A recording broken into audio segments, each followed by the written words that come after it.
In this video, we will give an introduction to standards-based grading and describe how it is implemented at McAuliffe. At McAuliffe, we believe that for scholars to be successful in school and life, they must build the necessary skills to be leaders of their own learning. Student-engaged assessment is a system of practices that position scholars to take ownership for their learning. Standards-based grading is one key component of student-engaged assessment. But what is standards-based grading? In traditional grading systems that many of us grew up with, practice, performance, effort, timeliness in completing work, and other criteria are all averaged into one number or letter grade. That final grade can be a mysterious black box to kids and families, leaving learners wondering what it represents and with little idea of what they need to do to improve. Grades can feel punitive, and kids can move from course to course with a passing grade, having mastered only a portion of the content. Standards-based grading makes learning transparent. Scholars always know what learning targets they are aiming for in each class. It is clear what they should know and be able to do at the end of a unit or course.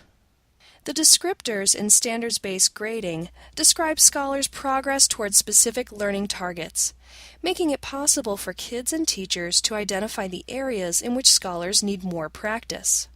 Habits of work and learning are evaluated separately from academic learning targets. Those habits, which we call howls at McAuliffe, are as important as our academic learning targets. In standards-based grading, the emphasis is on communicating progress about learning. Grades are not intended as a punishment or motivation in their own right. Finally, in standards-based grading, scholars actively engage in understanding the learning targets, tracking their own progress toward mastery, and reflecting on their work. These practices support and align with other elements of student-engaged assessment, including portfolio development, celebrations of learning, and student-led conferences. Why do we use standards-based grading at McAuliffe? Firstly, standards-based grading encourages kids to focus on the process of learning rather than on a grade. This sets up scholars to become lifelong learners who are internally motivated to pursue knowledge for their own growth and personal satisfaction. Secondly, standards-based grading tied to specific learning targets ensures that teachers are intentional and strategic in choosing activities and assessments for their classes. When the goal is clear, it is easy to choose learning experiences that move scholars in the right direction. Finally, standards-based grading provides better feedback on the specific skills and concepts that scholars need to work on. Teachers and scholars can focus their attention on the targets that are not yet mastered. Let's see what standards-based grading looks like in action at McAuliffe. Each unit of study for a course will have one or more long-term learning targets. These targets are aligned to state or national standards for the content area. This example long-term target for 7th grade science aligns with the physical science grade level standard in the Massachusetts Science and Technology Engineering Curriculum Framework. Each long-term target is broken down into 3 to 5 supporting learning targets.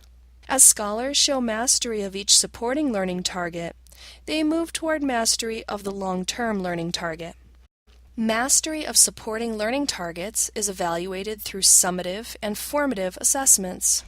Formative assessments provide feedback to teachers and scholars about the learning process. They show us where we stand in the learning. They help teachers decide how to adjust instruction to meet scholars' needs and help scholars see where they need more practice. Examples of formative assessments include classwork, homework, do-nows, and some exit tickets. Summative assessments evaluate mastery of a learning target at the end of an instructional chunk. They are an opportunity for scholars to show what they can do in relation to a learning target. Examples of summative assessments include quizzes and tests, some exit tickets, polished writing assignments, projects, skill demonstrations, and performances. Summative and formative assessments at McAuliffe are graded using the descriptors meeting, approaching, and beginning. Meeting, M, is earned when a scholar's work meets the learning target being assessed and the assessment requirements. It is competent work that demonstrates the essential skills and knowledge for that grade level or course. This is a rigorous standard and a passing grade. Approaching, A, is earned when a scholar's work shows progress towards meeting the learning target, but needs more time to achieve mastery. This may mean that a scholar has met the majority of the criteria for the learning target. Beginning, B, is earned when a scholar's work does not demonstrate progress towards the learning target, and the scholar needs more time to achieve mastery. This may mean that a scholar has not met the majority of the criteria for the learning target. This may also mean that there has not been a sufficient body of evidence collected, such as when a scholar has a number of incomplete or missing assignments. This diagram shows the relationship between long-term and supporting learning targets and the two types of assessments tracked in Jump Rope, our grade management system.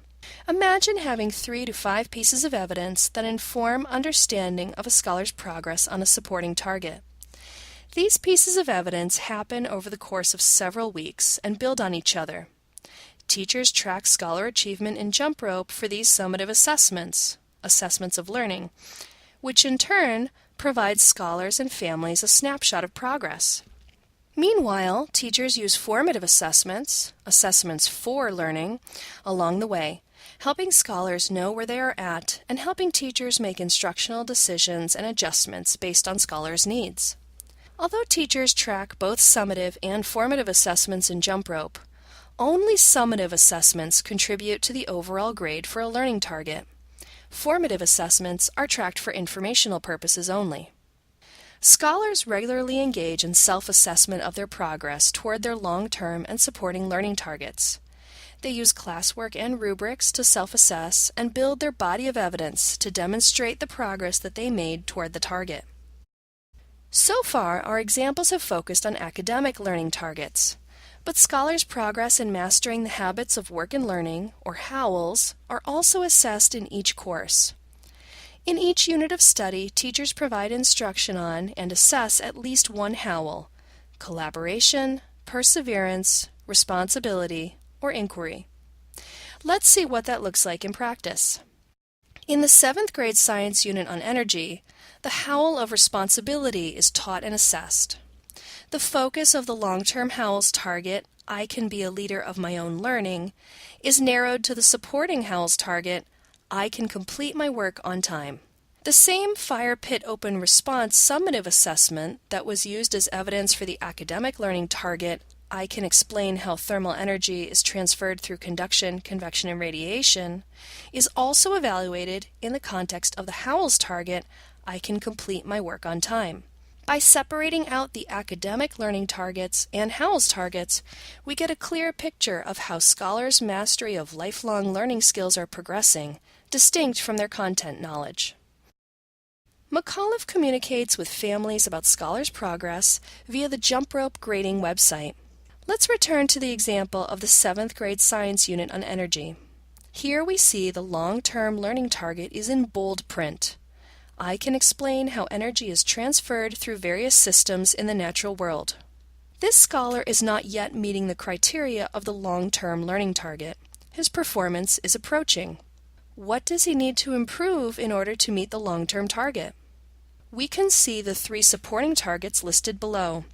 He is meeting the criteria for 2 of the targets, but he is not yet showing progress on the target, I can explain how thermal energy is transferred through conduction, convection, and radiation.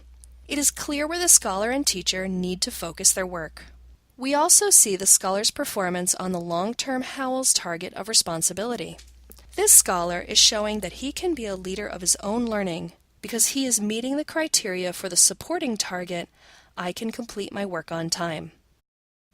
Standards-based grading is a powerful practice that demystifies learning and assessment.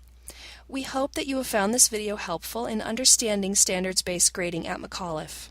If you have further questions, please reach out to your child's crew leader or guidance counselor, or consult the other online resources listed here. For a tutorial on how to log into Jump Rope and navigate the system, please visit the first link, Jump Rope for Families and Scholars. For further information about grading practices at McAuliffe, please visit mcauliffe.charter.org grading.